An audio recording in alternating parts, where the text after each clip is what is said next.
30 ఏళ్ల బట్టి స్నేహితుడు, మన పక్కింట్లో ఉంటారు.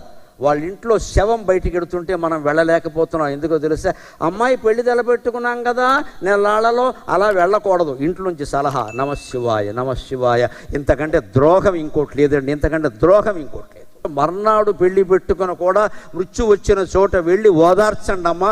ఆ ఓదార్పు కారణంగా మీ అమ్మాయి కాపురం సుఖంగా ఉంటుంది. శాస్త్రాలు చదివే మాట్లాడుతున్న మొహమాటమే లేదు ఇక్కడ.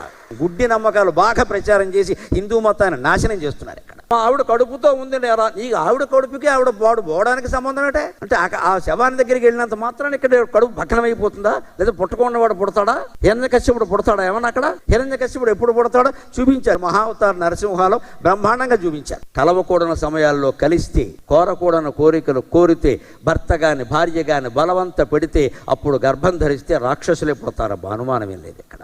అందులో మొట్టమొదటి ఇదేమిటంటే కశ్యప మహర్షిని దితి భార్య